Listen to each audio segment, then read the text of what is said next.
In the last lecture, we have discussed the colligative property, elevation of boiling point. In today's lecture, we are going to discuss the remaining properties like depression in freezing point and osmotic pressure. And this third property, lowering of vapor pressure, we have already discussed in one video. So, elevation of boiling point, depression in freezing point, lowering of vapor pressure and the osmotic pressure. These are the four colligative properties, and in today's lecture we are going to discuss the depression in freezing point. So, depression in freezing point, as we have seen, the freezing point will be lowered or decreased, that is the depression of freezing point. Consider a heterogeneous equation in which the pure solid is taken and the pure solvent is taken, and the solution with the solute present at a mole fraction xb.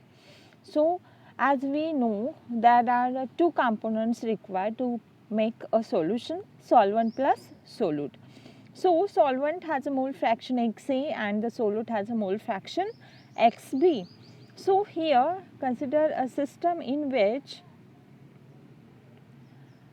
the Xb is the mole fraction of the solute, and at the freezing point the chemical potentials of a solute and the solvent can be given by the equation. So, at the freezing point the chemical potential of A in the two phases are equal, that is in solid phase and in the solvent. So, mu A star solid is equal to mu A star liquid plus RT ln of Xa. So, as we know that initially the liquid is get converted into the solid in the freezing. So, the chemical potential of the pure solid is equal to chemical potential of the pure liquid plus RT ln of Xa. Here delta T is equal to R into Tm star square divided by delta H fusion into Xb. R is the molar gas constant, Tm star square. Here Tm is the melting temperature, delta H fusion, this is the enthalpy of fusion or change in enthalpy of the fusion, and Xb is the mole fraction of the solute. So, here delta T is the change in temperature, V is equal to R Tm star square divided by delta H fusion into Xb. So, here delta T shows the freezing point depression, and delta T is equal to T star minus T, or we can write delta T is equal to T1 minus T2 because T1 is higher than T2. When solution is dilute, the mole fraction is proportional to the molality of the solution. Means as we are going to add the solute into the solvent, it becomes the solution, and when this solution is the dilute, very dilute, then the mole fraction is directly proportional to the molality of the solution. That is why we can write delta T is equal to Kf into Mb. Here Kf is the cryoscopic constant because process is the freezing, and Mb shows the molality. Then depression of freezing point used to measure the molar mass of a solute. So, this delta T is used to find out the molar mass of the solute in the method known as a cryoscopy. So, ln of Xb is equal to minus delta H fusion divided by R into 1 upon T minus 1 upon T star, that is T1 minus T2 divided by T1 T2. Here Xb is the mole fraction and delta H is the enthalpy of fusion, R is the molar gas constant, T star is the initial temperature, T is the final temperature. So, this all about the depression in the freezing point.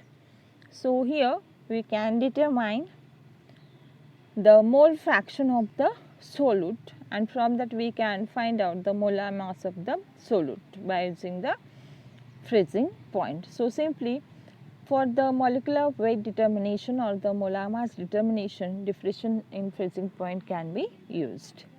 Now we will see the next property, osmotic pressure. So in osmotic pressure, initially we have seen in one video what is meant by osmosis, what is meant by osmotic pressure and so on. In today's lecture we will see just derivations. So you can refer for the definitions the previous video of the colligative properties.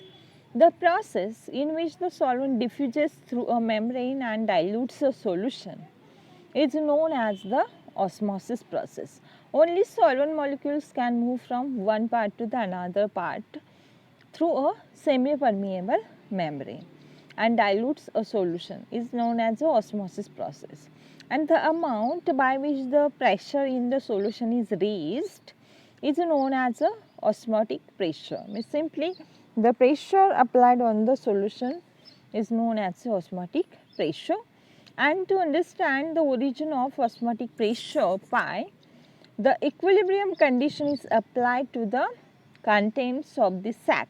So consider a sac or a U-tube in which you have taken a solution, and in solution you have added solute, and in this U-tube in the middle there is a semi-permeable membrane. This semi-permeable membrane allows only transfer of the solvent from one part to the another part. So to understand the origin of osmotic pressure, imagine a U-tube or a sac, and the equilibrium condition is applied to the contents of the sac solutions and the surrounding solvent. So just the pressure observed is called as the osmotic pressure, and this can be shown by, as we have seen here, the equilibrium condition is there in between two parts. So mu solvent, initially the temperature is T but pressure is increased from P to P plus pi and the mole fraction will be same, X solvent. So constant temperature, pressure is changed from P to P plus pi is equal to mu star solute, and temperature is constant and pressure is P. So at equilibrium condition we observe the equation number 1, that is the chemical potential of the solvent is equal to chemical potential of the pure solute. By using Raoult's law, we will express the concentration dependence of the mu solvent. So mu solvent in solution, obviously same conditions are here, temperature is constant, pressure is changed from P to P plus pi and the mole fraction is X solvent is equal to mu star solvent in bracket, temperature is T, and here pressure will be changed as a P plus pi plus RT ln of X of a solvent. So this equation we have written only for the solvent. The mu star shows the pure solvent, and initially mu solvent in solution shows the solvent is present in the solution state. So this is the equation number 2. Here ln of X solvent is the mole fraction of the solvent. Now mu star solvent is greater than mu star liquid, that is chemical potential of a pure solvent is greater than the chemical potential of the liquid. The dependence of chemical potential is on the pressure and temperature and is given by equation. So as we have written all the equations in which temperature and pressure is included, as a mu solvent in solution is equal to mu star solvent when temperature is T, pressure is P plus pi. Obviously from this equation we can see that the chemical potential is dependent on the pressure and the temperature. So we can write the definition of the chemical potential, as we know d mu is equal to dJ upon dNi. So d mu is equal to dG when number of moles are constant. So simply M represents the molar Gibbs free energy. So d mu is the change in chemical potential is equal to dG, that is the dGm. So molar Gibbs free energy change is equal to Vm dP minus Sm dt. So dgm is equal to Vm dp minus Sm dt. Here Vm is the molar volume and Sm is the molar entropy. So Vdp minus Sdt, this is the general equation, but when we have written m, that is a molar condition, it is Vm dp minus Sm dt. This is our equation number 3. And when temperature is constant, we can write the equation as chemical potential of the solvent in solution star at a constant temperature, pressure is P plus pi and mole fraction is X solvent, minus mu star solvent when temperature is T and pressure is P.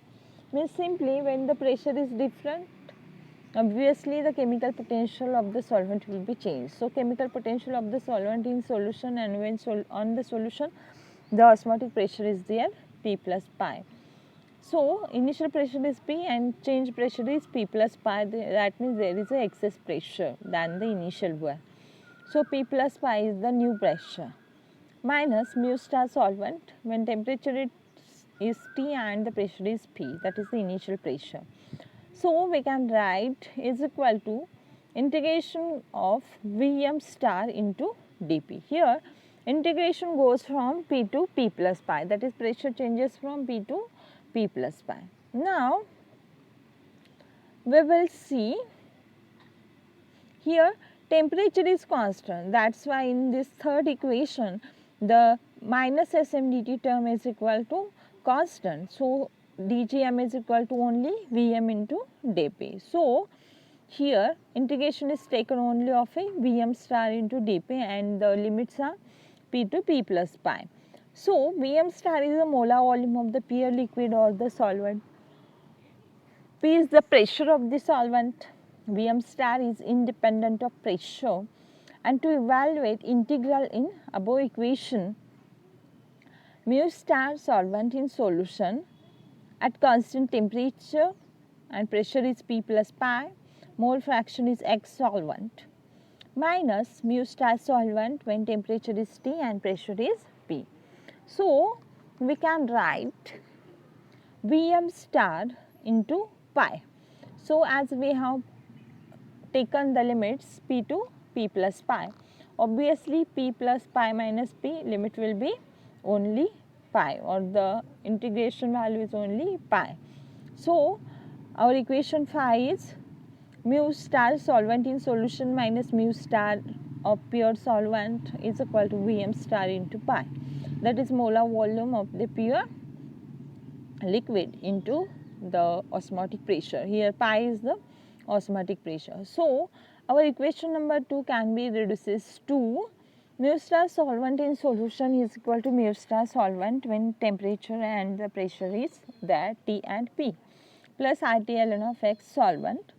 So in the place of mu star solvent minus mu star solvent when temperature and pressure are T and P, in this place we can put RT ln of X solvent plus Vm star into pi. So just take is equal to 0 and find out the value of pi by rearranging the equation. So pi value is minus RT ln of mole fraction of solvent divided by Vm star, that is R is a molar gas constant, T is a temperature, X solvent is the mole fraction of the solvent, ln is the natural logarithm, and Vm star is the molar volume. And for dilute solutions, the number of moles of the solvents are very greater than number of solutes. So mole fraction of the solvent or the ln of X solvent is equal to ln of 1 minus X solute. As we know, X solvent plus X solute is equal to 1. So X solvent we are going to find out only, so it will be written as 1 minus X solute is equal to minus X solute only. So as we know, mole fraction of solute can be calculated by using equation N solute divided by N solute plus N solvent, that is number of moles of solute divided by moles of the solute plus solvent. So when solvent moles are very greater, that time you can neglect the number of moles of the solute. So you can write ln of x solvent is equal to minus n solute divided by n solvent. So when we are going to only find out the x solvent, it's equal to n solute divided by n solvent. And for dilute solutions, V is equal to n solvent into Vm star. So just write the equation of the pi, that is osmotic pressure. Pi is equal to, this equation of pi can be reduced as minus RT, and instead of ln of x solvent you can write down its value. So value is minus n solute divided by solvent and divided by Vm star. So just we want the value for solute. So minus minus term become positive, and instead of Vm star into n solvent we can write V only. So just write this in the equation of pi, and the equation of pi became n solute into RT divided by V. Here V is equal to n solvent into Vm star. So here n solvent into Vm star is equal to V, n solute as it is, R is the molar gas constant, T is the temperature. So this last equation of the osmotic pressure pi is known as a want of equation. And lastly, in today's lecture we will see the last point, want of factor, which is denoted by small I. So want of factor I is a measure of the effect of a solute on the colligative properties such as osmotic pressure, relative lowering of vapor pressure, boiling point elevation and the freezing point depression. Means simply effect of solute can be determined by using want of factor, and this effect is on only colligative properties. So the want of factor can be calculated as I is equal to measured property divided by calculated properties, and I is equal to suppose this is for the freezing point, I is equal to delta Tf measured, that is the change in temperature for freezing we have measured, divided by delta Tf calculated as a non-electrolyte. Same way you can find out this for the osmotic pressure also. So see here, delta Tf is equal to Kf into m. Here m is the molality, and here you can write into I. So here I is the want of factor. Then for the osmotic pressure you can write pi is equal to I m into RT.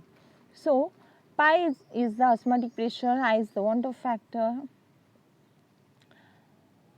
and R is the molar gas constant, T is the temperature. So simply pi is equal to CRT or pi is equal to MRT. M is the concentration simply. So I is the want of factor. So consider a general problem in which we are going to find out the want of factor. So this is the problem. The osmotic pressure of a 0.010 molar potassium iodide solution at a 25 degree Celsius is 0.465 atmosphere. So calculate the want of factor for Ki at this concentration, and measured osmotic pressure is 0.465 atmosphere. Means the osmotic pressure of the Ki is given, 0.010 molar solution is used for the study of the want of factor. So concentration of the Ki is the 0.010 molar. Temperature is 25 degrees Celsius. Osmotic pressure is 0.465 given. And from this data we are going to find out the want of factor for Ki at this concentration. So calculated osmotic pressure pi is equal to MRT. So just put value of M, concentration is 0.010 into R value is 0.0821 and temperature is 25 degree, that is 298 Kelvin. So is equal to 0.245 atmosphere. Now we have calculated osmotic pressure is the 0.245 and the given value is 0.465. So just take a reciprocal. So I is equal to pi major divided by pi calculated as a non-electrolyte. So I value is 0.465 divided by 0.245. It comes 1.90. So by this way you can calculate the want of factor value, that is I value.